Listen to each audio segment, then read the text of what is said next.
Welcome to Vegan Business Talk with Katrina Fox, author of Vegan Ventures, Start and Grow an Ethical Business.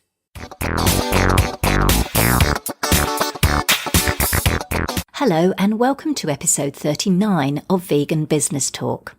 I'm Katrina Fox, journalist, media trainer and editor of veganbusinessmedia.com, the multimedia blog providing success tips for vegan business owners and entrepreneurs. In this episode, I interviewed Jessica Bailey from the Cruelty Free Shop in Sydney, Australia, a specialty retail and online store carrying more than 1,500 vegan products, ranging from food and skincare to fashion, books and accessories. Jessica started the business as an online store in 2001 after going vegan, while still working full-time as an IT project manager. Her aim was to provide a one-stop shop where people could buy hard-to-find vegan products without having to do the time-consuming label reading themselves. In 2012, Jessica opened the first physical store in the inner west suburb of Glebe in Sydney, followed 2 years later by a store in Melbourne. Just a couple of weeks ago, she opened a brand new store in Brisbane, Queensland, and is currently scouting out premises for a branch in Canberra in the Australian Capital Territory. A passionate animal rights advocate, Jessica ran the Cruelty Free Festival for 3 years as a fundraiser for charity Animal Liberation New South Wales, which now draws crowds of around 5,000 people. She's the founder of Vegan Day Out, an annual weekend event bringing hundreds of people into the areas where the Cruelty Free Shop is located. This festival is a collaboration with neighbouring businesses, allowing them to experience the demand for vegan food and other products by offering special deals and discounts. In this interview, Jessica discusses the benefits and challenges of opening one or more physical stores, the importance of knowing what your customers, not you, want and providing them with it, who to listen to for honest feedback on your products and who to ignore, why she jumps for joy when competitors open similar businesses, a strategy she uses that can quickly get you out of overwhelm when running your business, and much more. Here's the interview with Jessica Bailey from the Cruelty Free Shop. Hello, Jessica. Thank you so much for joining me today. Thank you for having me, Katrina. It's really nice to talk to you because just so that listeners know, we've got international listeners. You know, Jess and I are friends. We've known each other for quite some time now. And I've absolutely loved watching your growth because it's been very inspiring and really looking forward to digging in a little bit to find out how you've gone about that. So tell us, first of all, this is the question I ask everybody to begin with, why? What are your drivers? What are your reasons? What's your purpose for running your business? Sure. To answer that, I think I need to give a little bit of background. I started the business, the Cruelty Free Shop, in 2001, so 15 years ago, and I'd just become vegan. I was a very new vegan and very passionate, as you are when you first become vegan, and I went around telling everyone I'd become vegan, and so many people said to me, oh, yeah, I used to be vegetarian or vegan, but it was just too hard. So I decided that I wanted to create a place where people could come and it would be easy to be vegan, so that we could overcome that objection and help people to become vegan and equally importantly to stay vegan. And so my idea was to create a shop where people could find all the things that they missed or all those foodstuffs and products that they were missing now since they'd become vegan, and remove that objection so that they stayed vegan forever. Love it. That's so good. That's something that's so important. And sometimes activists don't necessarily get that. They sort of see business as kind of over there and activism over here. But it is, you're right, it's so important to make it easy, well, not only for the vegans, I guess that was the case in the past, but also now for the non-vegan, for people who are just going vegan, to make it easy, like you say. So that's a fantastic why and a purpose. I love that. So who are your main clientele now, and approximately what percentage of your customers are vegan? Because I know when I interviewed you for my book, you said it was actually kind of quite different in the beginning. You were sort of servicing more the vegan community, whereas as you've gone along, that sort of changed. So just talk a little bit about that and your type of people that are buying from you. Sure. I talk to a lot of people in the shop, and I always ask them whether they're vegan or vegetarian or veg curious, just because I'm interested in what their backgrounds are and where they're coming from, and also because that helps with the information we give them. I mean, if someone says to me, I'm thinking about becoming vegetarian, or I'm thinking of reducing my meat consumption, then I'll whip out a book of recipes for them or some literature to help them along that path. So I would estimate that about 60% of our customers are actual vegans now. The remaining 40% are people largely who are looking to decrease their meat and dairy consumption for a variety of reasons. Often it's for environmental reasons or health reasons, or more and more we're seeing people who are wanting to reduce their meat consumption for ethical reasons, which is fantastic. And whichever of those three reasons that appeals to a person, that's fantastic. The end result's the same. We have a few customers who are allergy customers, because obviously there's no dairy in any of the products we sell. So that's an area that, is a significant part of our business. But the largest amount of non-vegans are people who are just veg curious or wanting to reduce their impact on the environment and animals. Fantastic. And it's good to see that that's grown now, and that there are so many people that are, like you say, veg curious. That's a nice little term. That are, for whatever reasons, and to be able to get the kind of products that are still as tasty and delicious and naughty and nice as animal based counterparts. Yeah, and is fantastic. That's a big part of what we do. Is people will come around and say, "Well, I'm not really sure what I should eat." So we always make sure that we have recipes for them or suggestions. And just try and make that process as easy as possible for them. Fantastic. So you're actually a public information service as well as a retail I think store. it's just another type of activism, really. I think that everyone should use their particular skills. I mean, your skills are with the media, and so you do that sort of activism. My skills are with running a business, and so I use those skills for my particular form of activism. And I think the best thing people can do is work out what their skill set is.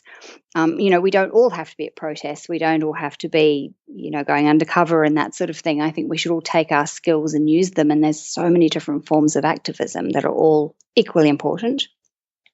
Absolutely. I so agree with you. And I think we'd each do different things at different times in our lives. So, sometimes we might go on a march or, be chased by riot police and what have you. And other times, you say, we're running our business and we're doing these other things. One of the things I actually love about the shop, with the physical shop that you've got, and we'll talk a little bit about that, is that you also use your windows to do full on activism. Like, you have fantastic, anti-dairy campaigns, anti-egg campaigns. Can you talk a little bit about that? Because I think that's interesting. And have you had any backlash around that at all? Because it's quite confrontational, some of them, which is wonderful. I always love going past and seeing that, because it really is activism in action. So just talk a little bit about that. Yeah, we started out, our window displays were like any other shop, and you're displaying our products in some sort of pretty fashion. And then I realized that we were having thousands of people walk past our shops every day who might maybe glance in and go, well, that's a pretty bag, or that's an interesting thing, and keep walking. And so I thought, we want to grab all these people and give them a message and give them something to think about. And so we started creating theme windows. I think the first one we did was a Mother's Day window, where we talked about all mothers deserve respect, and featured mothers and calves, and a few other factory farmed animals. And the amount of people we saw walking past, doing a double take, stopping, reading, and walking on made us realize that it was quite an effective way to get a message through to people. So we change our window display about every month, and probably every second one we do has some sort of animal rights message. The only time we've ever had trouble is we did a anti-Melbourne Cup window, and Melbourne Cup's a huge horse race in Australia. It sort of stops the country for a day, and we had an anti-horse racing message in the window at that time, and that copped a little bit of backlash, because people think horse racing is a part of their lives that we shouldn't criticize. And we featured the wastage involved in the industry and talked about how many horses are killed and that sort of thing. And people were most unhappy about that. So. That's interesting. I remember that. It was such a good comment. I was like, wow. So when you say so were they literally like coming in and saying, oh, this is wrong or whatever? Like, how did it sort of come about that you knew that they were unhappy? We actually had someone go and complain to the local Chamber of Commerce, who really? then sent a rep down to ask us to please take one of the posters down. Wow. Which was, I must say, it was probably a little too graphic. Shop window. By the time we were told to take it down, I think, thousands of people had seen it, and hopefully some of them have thought about it. I love that. It's fantastic. So let's go back a little bit. Let's talk about, so you, as you mentioned, you launched the Cruelty Free Shop as an online business about 15 years ago, and you ran it online for many years. Tell us about what were some of your key challenges back then when you were first starting up the business? When I first started the business, there wasn't a huge amount of vegan products in Australia. So the biggest challenge was sourcing products. I had to look overseas for that and had to end up bringing quite a lot of stuff in from overseas.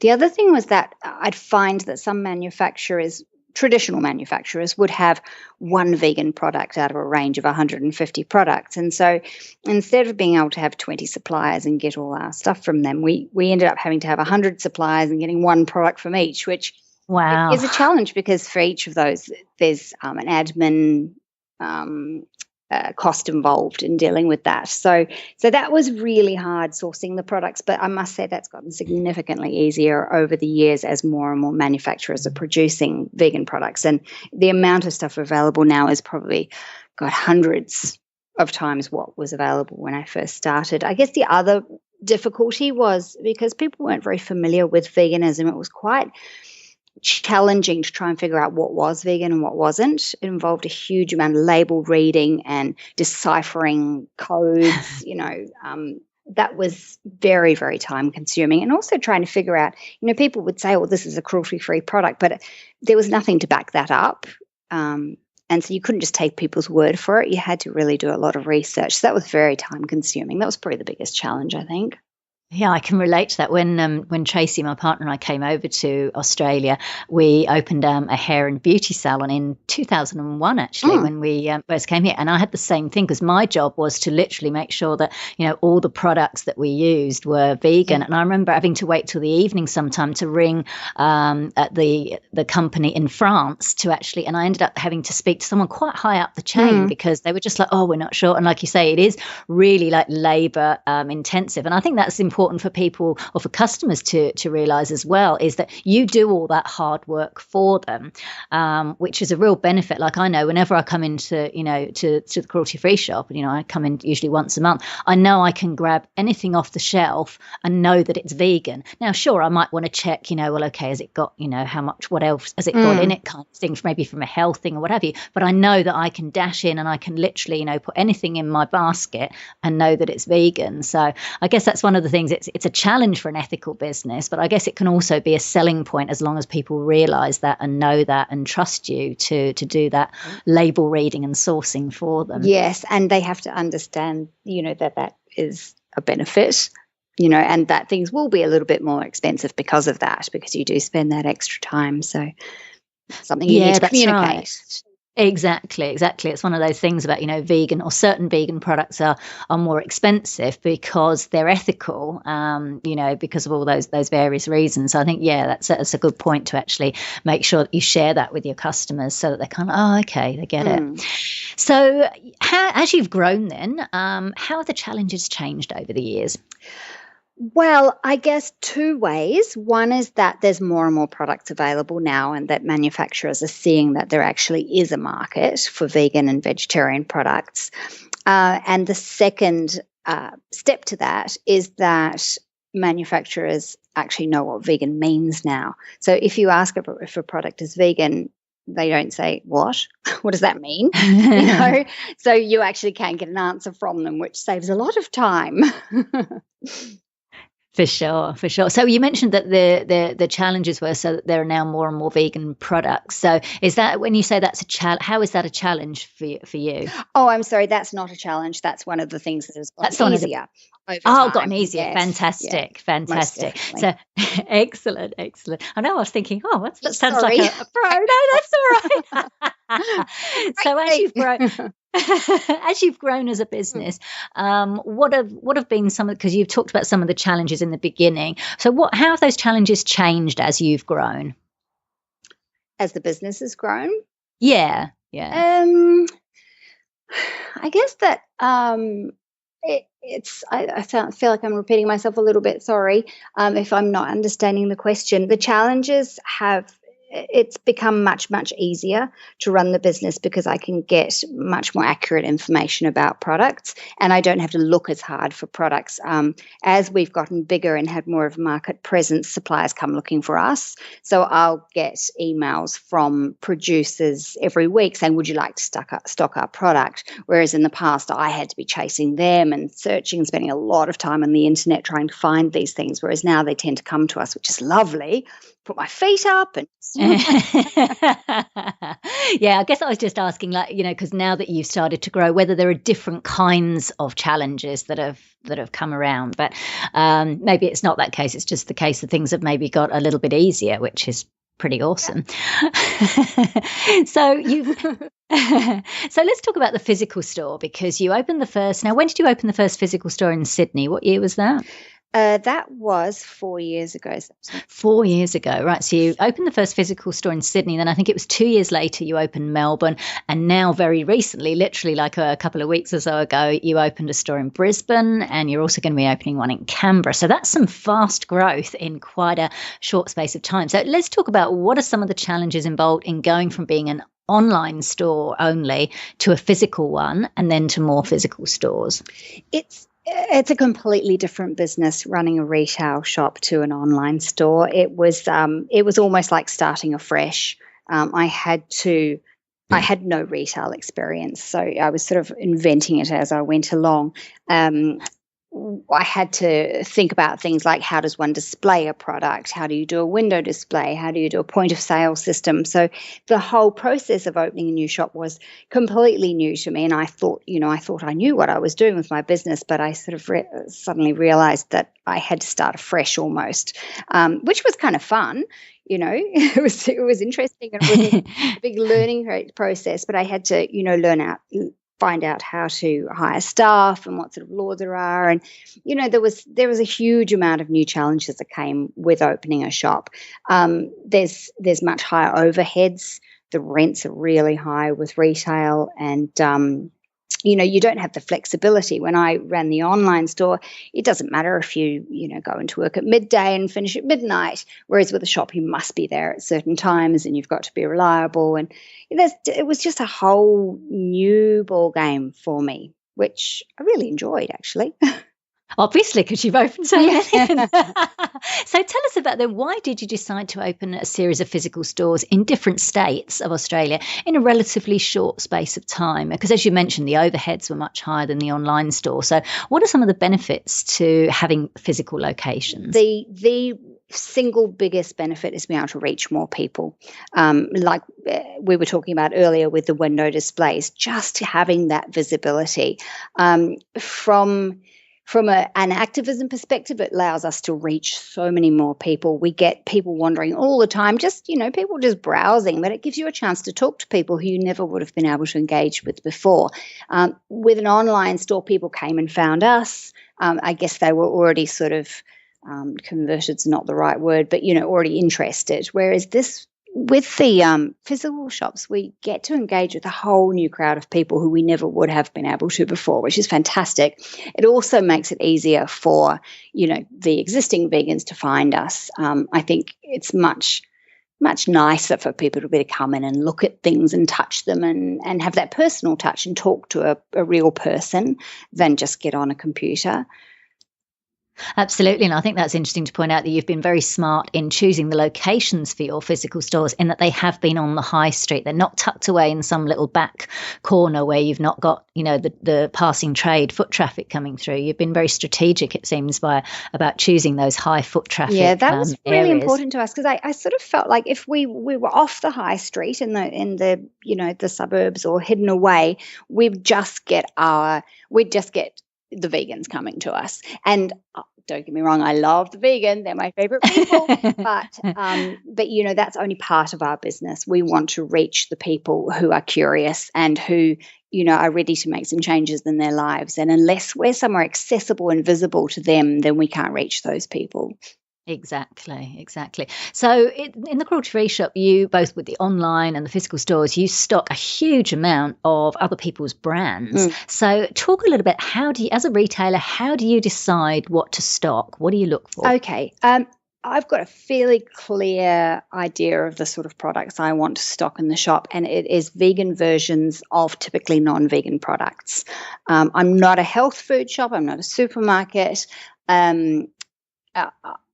We have a very clear definition of what we stock, and we're certainly not healthy, that's for sure.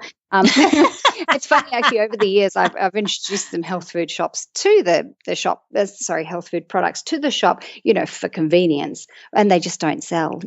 Chocolate Really? Is our biggest seller by far. So if someone comes to me with a new product and it's something that you can get anywhere else, and it's vegan by default, I probably won't stock it.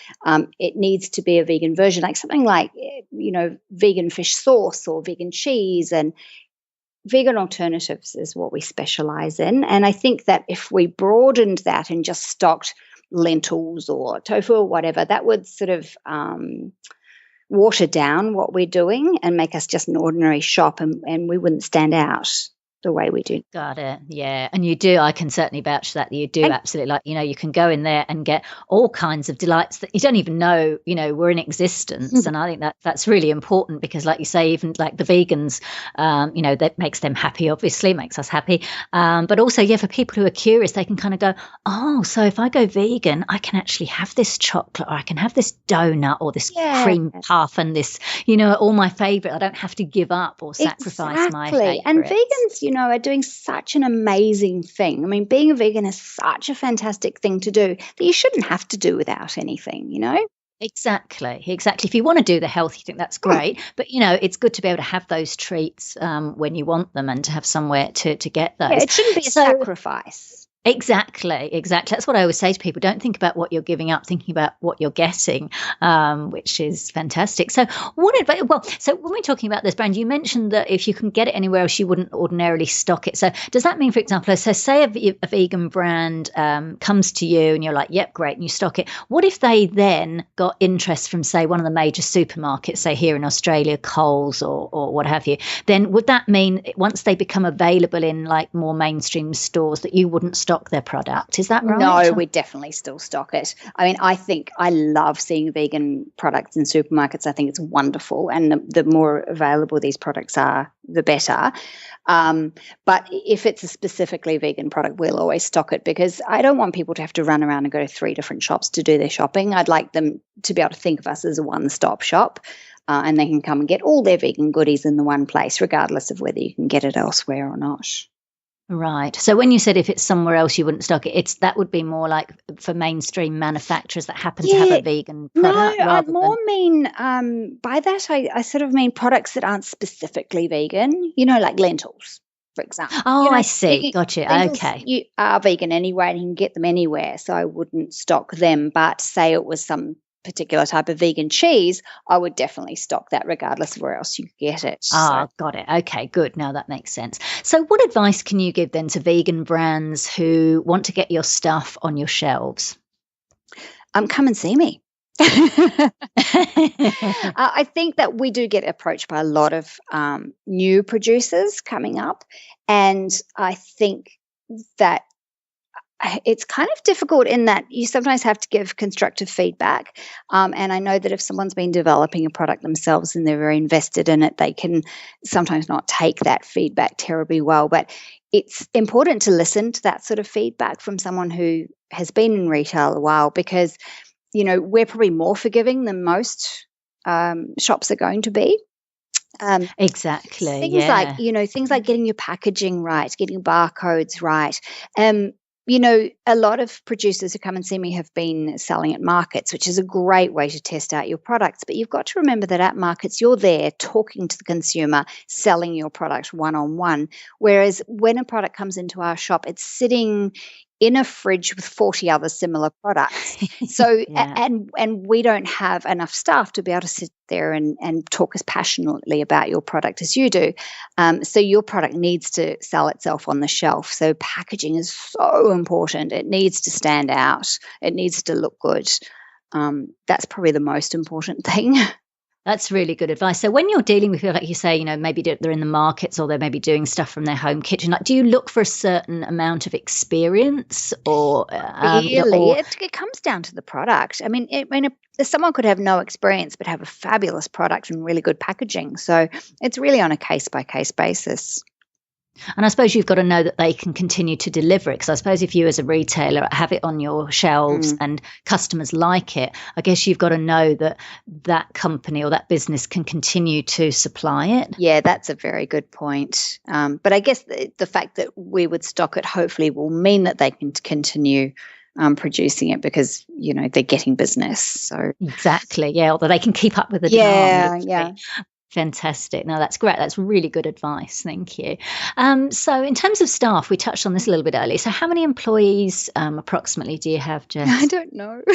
I think it's around 20 now.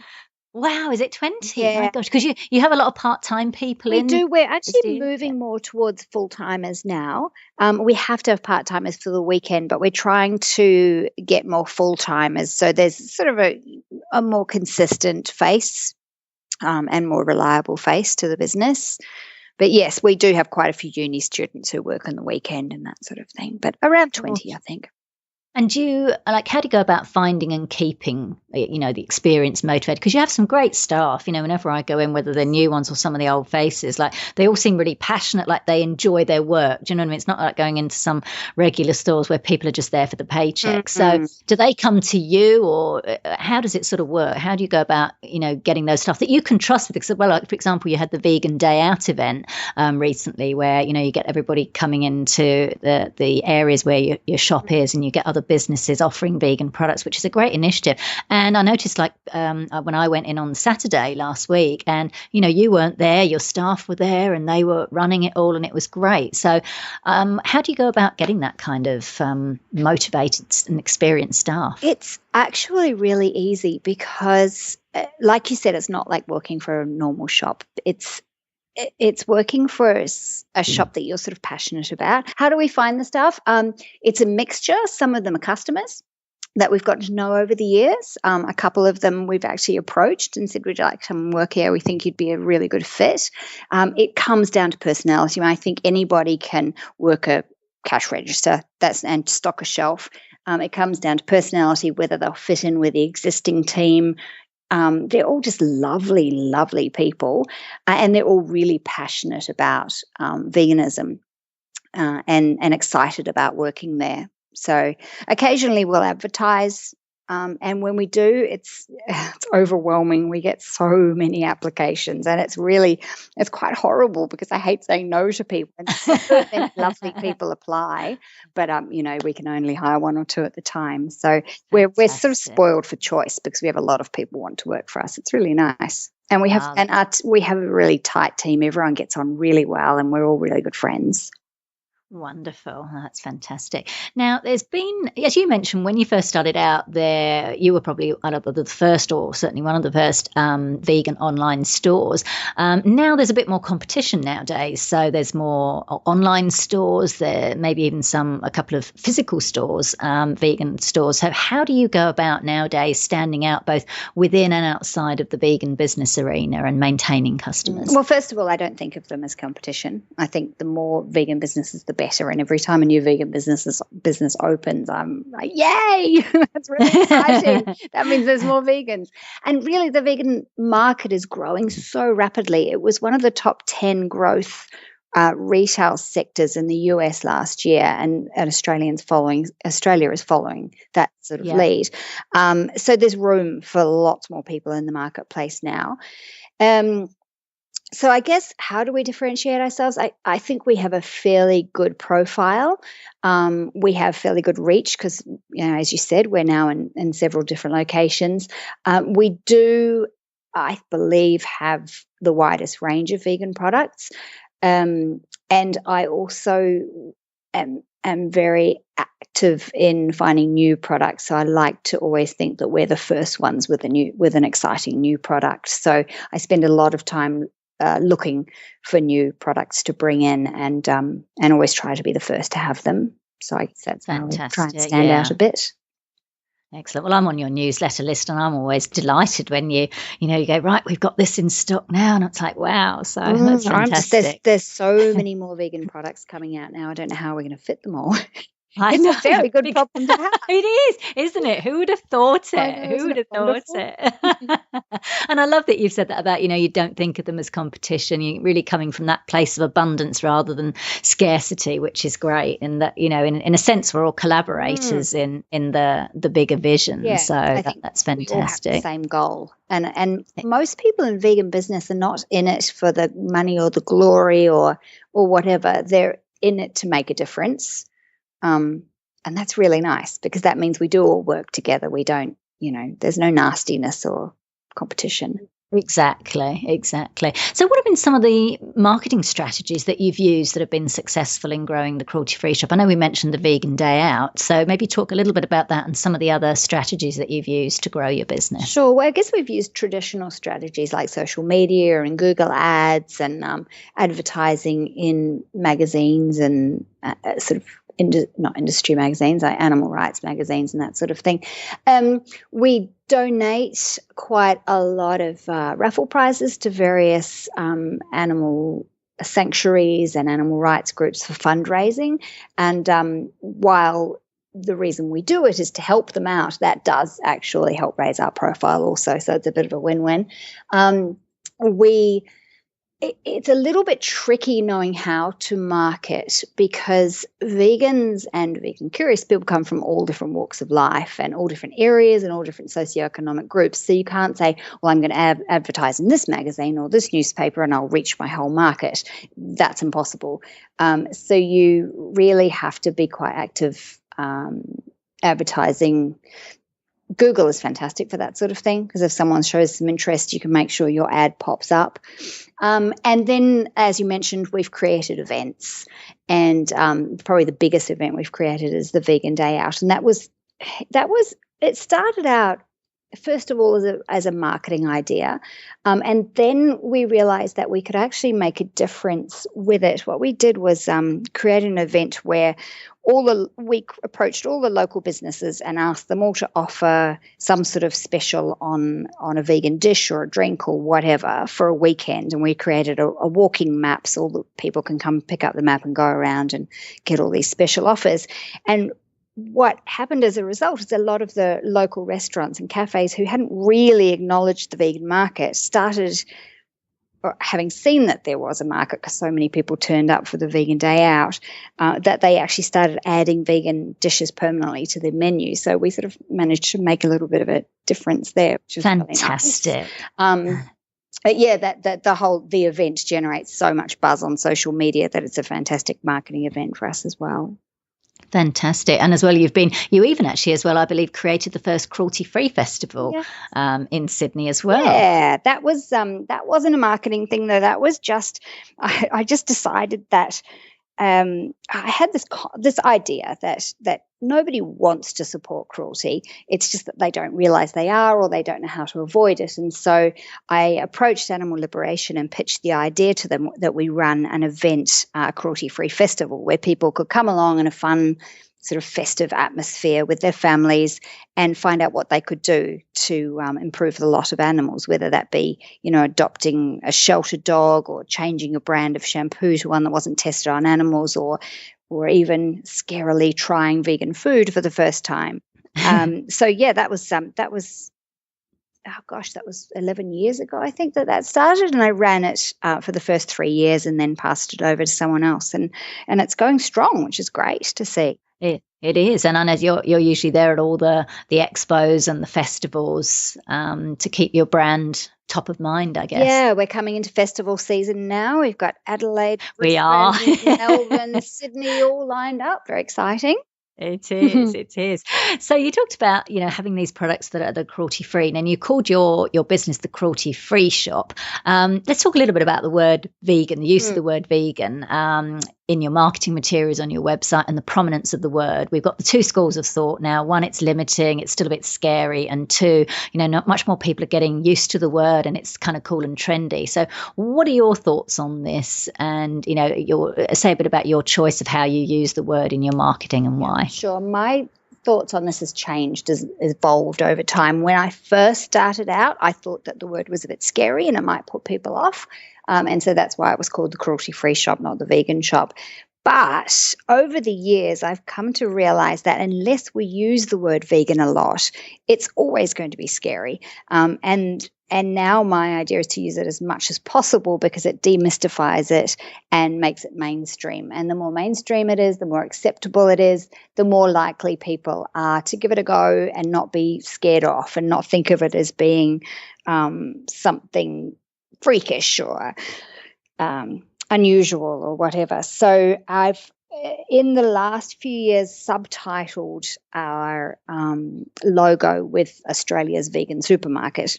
And used the word vegan as much as humanly possible. That's fantastic. It's interesting how people have changed. I interviewed Ben Assamani, who runs 222 veggie vegan restaurant in London, and it's interesting. He said he's just done a refurb, I think maybe a few months ago, and instead of it saying vegetarian and vegan cuisine, he's just got vegan up there, so it's like 222 vegan cuisine, and so it's interesting seeing that change. And Juliana Haver as well, who's the plant-based dietitian, really huge following in LA, and she said again only very recently, the past couple of years, she started to actually use the word vegan as well. So it's exciting, like you say, we've got to kind of get the word vegan out of the closet basically, and start using it. Exactly.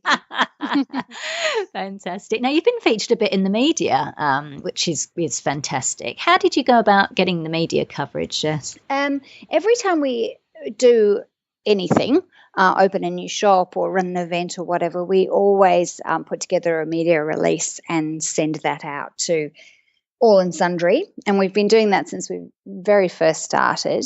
It was quite a struggle to get media for the first 5 years or so. But recently, I don't know if it's that we've honed our media releases and they're actually written better or more appealing, or whether the media's attitude has changed or not, but we just seem to be getting a lot of callbacks now. It's great. Fantastic. And I guess as well, it's because you've really, like, as you say, you've really become renowned as a brand, and your profile's there. So you're actually on the media's radar, which is true. Fantastic. Yeah, that's great. Too, yeah. That's great. So let's talk a little bit about advice, because I think you've said to me once when I was in the shop, you sometimes get people ringing you up and saying, oh, I want to run a vegan business. Can you give me some tips? And I know you very kindly point them to my book, which is sold in your online store and in your other stores, which is great. But can you give us a little bit of some tips on what, in your opinion, say, are the key things that they need to take into account? If they've already got a job, but they really want to start their own business, what should they do before making that jump from employment to self-employed?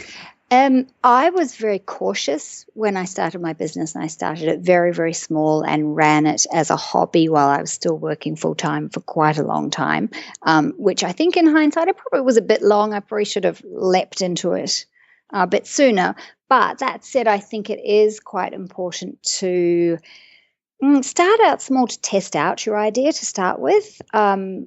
Do some market stalls, test out the idea, and markets are great for that sort of thing because you get instant feedback from people and you can actually gauge their reactions. And it's really important at that point not to take it personally, but actually take that all as constructive. I guess my advice around that would be, don't ask your friends and family for their opinion, because they love you and they're going to say whatever you do is good. That's a good point. You need to get out there and ask strangers and get honest feedback from people who, who don't want to save your feelings. That's really important, because I think quite a few people get quite a rude shocks. They're all, the parents say, oh, you're doing such a great thing, and then get out there in the real world and people don't like their products and they can't understand why. So I think take your concept and put it out there and ask for feedback from people. Try and get some really honest feedback about it. Excellent. No, that's really good advice, actually. Yeah. Very good. Now, you mentioned that you were doing Cruelty Free Shop online while you were working full time. So what were you doing? What work have you done, and what skills from your previous jobs and careers have been useful in running the Cruelty Free Shop? Sure. I was a project manager in the IT industry. So I managed rollouts of new technology through large national companies. Do you know, I didn't know that. I've known you for 15 years now. I sort of was on contract with some of the larger telcos rolling out technology. And it was just interesting because I don't really know a lot about technology, but I was pretty good at making things happen. And I think that's my skill is managing projects, and I've taken that, now I manage the opening of a shop, or I like writing lists and working out what needs to be done when and everything. So I suppose it is kind of the same. I mean, I think when you do project management, whatever your project is, you use the same principles. Oh, absolutely. So are you a super organised person? You said you mentioned lists. Yeah. So do you believe in organisation and systems? It's not just I believe in them, I need them. If I start feeling at all stressed or unhappy about anything, the first thing I do is write a list, and that makes it all right. I love that. If I've got my list, I know I'm in control, and I'll go through and work out what needs to be done at what time, and that's how I manage. That's a really good tip, actually, for getting out of overwhelm, to just kind of, because sometimes, if everything's kind of floating around in your head and it feels like it's almost eating you up. Whereas, when you get it out there and you put it in an organized list and say, okay, I'll do this then and that then, it can help to calm you down and definitely. Yeah. And it makes it all, break things down into manageable chunks. If you're looking at putting together an event, say the Vegan Day Out, and you think about what has to be done, it's massive and there's so many things and it's overwhelming. But if you just break it down into manageable chunks and just do one chunk at a time, then it becomes manageable. Lovely. That's been wonderful advice. Let's talk a bit about funding the business. Obviously, every business, even an online one, has some kind of overheads. And obviously, you've grown quite exponentially in the past 4 years. So can you talk a little bit about some of the funding methods, as much as you're comfortable sharing, of course, some of the funding methods you use to get started and to grow, and what the pros and cons of some of those are? So I think I mentioned earlier that I started very small, and I started with an investment of $1,000, which is nothing. That was sort of the business was self-funding for the first few years, and that probably was a mistake, because that meant that the growth was very small because it couldn't afford to be any bigger. So when I got to the point of opening actual shop fronts, there was a necessity for a fairly large investment, because opening a shop's quite expensive, and that at that point I did have to seek an investor, and at each step, each time we've grown, there's been another amount of investment that's had to be put in to the business. So I found that really difficult to do, because I don't like the idea of being in debt, but you have to, if you're going to grow, you have to have cash. It's just a fact of life, I'm afraid. So I've gotten used to that now. And now, why did you decide to go with an investor, say, versus a loan, for example? I guess my situation was a little bit different, because the investor is my partner, so that sort of made it easier. Right, got it. Okay. So I'd rather be borrowing money from him than from a bank. Fantastic. So let's talk final set of questions then, a couple of questions or so. It's around mindset. So we talked a little about the organisation and the systems, but also running a business, to go from being employed to running a business.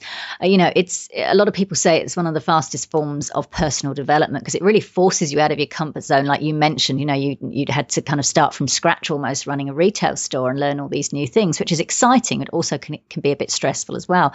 What are some of the personal qualities do you think are essential for someone to stay the course and run a successful ethical business in the long term? I think you have to be really committed to what you're doing. I think you have to be passionate about what you're doing, because if you're not going to have the drive to follow through.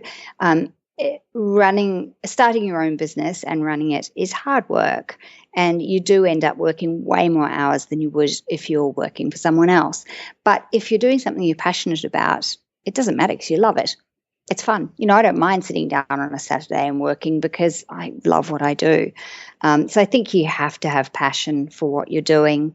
You have to be very focused on your goals and be very clear on what those goals are, I guess. Yeah. No, that's really good advice, actually. I can certainly relate to that. It makes a whole difference when, you're just doing a job or you're doing something just for the paycheck, but your heart's not really in it. It can be exhausting, whereas you can, even though you're working those, like you say, extra long hours, and I'm glad you addressed that, because a lot of people think, oh, yeah, I'm going to run my own business because then I can have my own hours and blah, blah, I'll be working less. And so I like that you've addressed that. But then, like you say, when you love it, it gives you that kind of extra energy. I mean, sometimes, it can be absolutely, there's certain times you've got deadlines and projects, it can be exhausting, but it's also quite exhilarating. I mean, sometimes I can be up till earlier this week, I was up till 3 a.m. doing something. But I was in the zone. I was like, yeah, this is, because it's you don't resent that time. Exactly. Yes. That's a really good point. Exactly. So do you do anything like, I don't know, yoga or meditation or anything to kind of, ensure that you've got this strong emotional well-being as a business owner? I do ride my bike to work and back. And I think that having that is really important. I mean, it's kind of really good thinking time, but it's also, just clears your mind time. I think getting some exercise is really, really important. Some days I get, like you were saying before, in the zone, and I'll sit down at my computer at 8 in the morning and get up at 6 o'clock at night and go, hell, I haven't moved today. Yes. Stuck in that one position all day, and you don't even notice the time going by because you're caught up in what you're doing. So having to get up and get on my bike and ride into the office is fantastic. It breaks that up, and it makes me upright again. No, Tracy, my partner, ensures that I go to the gym twice a week. She's like, go on, off you go. And sometimes she'll have to sort of prize me off, and I'll be like, okay. But when I go there, I'm really glad that I have, and I do a bit of yoga in the gym. And you're right, it does make that difference. So that's very good. And we've got to keep our health going as much as we can so that we can, do our bit and continue to do what we're doing. So exactly. So final question then, what's your long-term vision for the cruelty-free shop and yourself? So you've had this amazing growth. You're now about to, I think, go into your 4th physical store plus the online one. What's the long-term game? World domination. Of course. No. Well, nothing big then. I'd like to see at least one cruelty-free shop in every state in Australia, and I think once that's done, then I think there's space for multiple in each location. So I'd like to see the amount of shops keep growing, and I'd like to see them get bigger. I mean, we're fairly boutique at the moment. They're smallish shops, even though we cram, a lot of stock into them. I'd like to see us get much bigger shops and be sort of more like the Whole Foods in the States type model, where you have these vast places that you go into full of vegan products. So yeah, more shops and big shops. I guess the goal.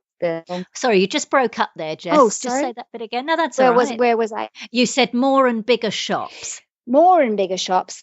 Yes, and then I guess the absolute end goal is to not be needed anymore. When vegan products become so widespread that the supermarkets are stocking huge ranges of them and we're not needed anymore, then I guess we've kind of won. Absolutely. So now that's the end goal, isn't it? Which Yeah. is pretty fantastic, because most businesses wouldn't say that. They'll be like, right, I want to start a business because, I want to make this amount of money and blah, blah, blah. And we're kind of like, yeah, we're going to start this business, but, we basically want to, do something good for animals, people and planet. And then we want to make ourselves redundant. Yeah, exactly. And that will be a good world. When we're redundant, it will be a good world to live in. That's right. Absolutely. That's a wonderful note to end on. Thank you so much, Jess, for chatting with me today. As I say, I've loved watching your growth. I love going and shopping in your stores, and I'm really delighted to see how you're expanding. And thank you very much for sharing so much really useful information for today. It's been lovely to chat with you. So that was Jessica Bailey from the Cruelty Free Shop. You can find out more at crueltyfreeshop.com.au. And that link is on the show notes page at veganbusinessmedia.com/podcasts, and then going to episode 39. Now for our Vegan Business News Roundup. Las Vegas is about to get its first vegan drive-through eatery, reports the Las Vegas Review Journal. Kenny Chai, who also owns vegan-run Veggie House in Chinatown, will offer vegan versions of popcorn chicken, fish tacos, chicken wrap, beef sandwich, fried zucchini, salads, 3 kinds of fries, and vegan milkshakes made with almond milk at the new restaurant Veggie Way. The menu's centrepiece is Chai's vegan burger, which took him 2 years to create. It's inspired by the In-N-Out burger, and in fact Chai hopes his eatery will become the vegan version of the fast food chain. His burger patty has 10 ingredients, including soy, cabbage, vegan eggs, starch and rice. Now, what's particularly exciting is that when Chai opened Veggie House in 2012, he made it vegetarian, but after more and more customers demanded vegan dishes, he turned the eatery completely plant-based, and Veggie Way is also vegan. Isn't it great that more and more diners are ditching not only meat, but also dairy and eggs? Fantastic. What does an entrepreneur do when they can't find a product that they want? They create their own, of course.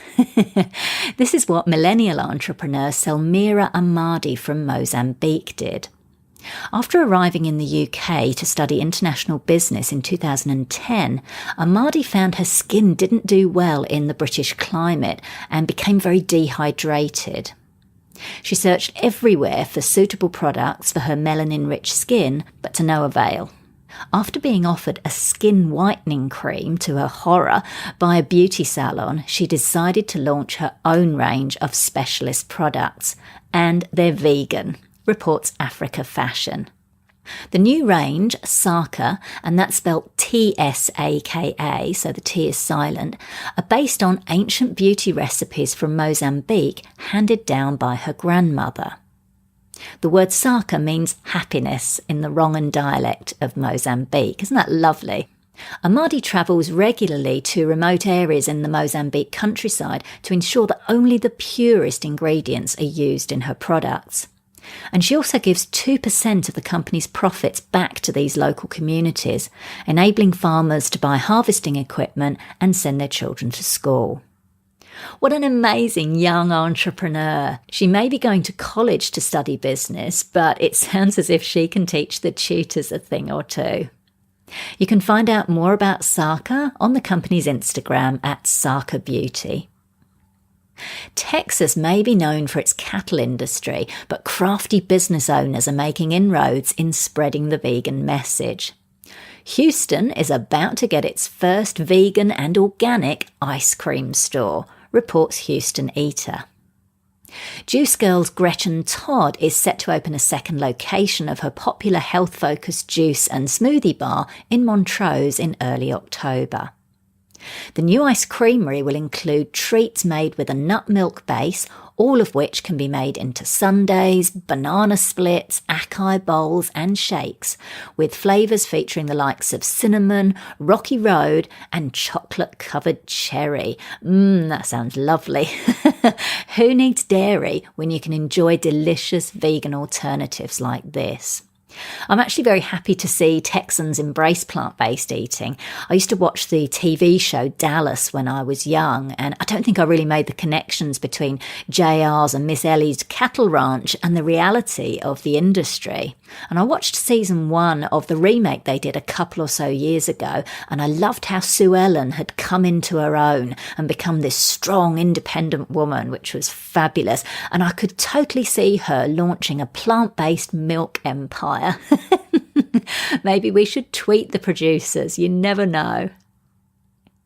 Sales have doubled at the New York eatery Mother of Pearl since it went vegan, according to chef Daphne Cheng. Cheng made the announcement in a recent interview with Vice magazine. Mother of Pearl is one of 15 restaurants owned by entrepreneur Ravi DeRossi, who's committed to turning all of them completely plant-based with the help of Cheng.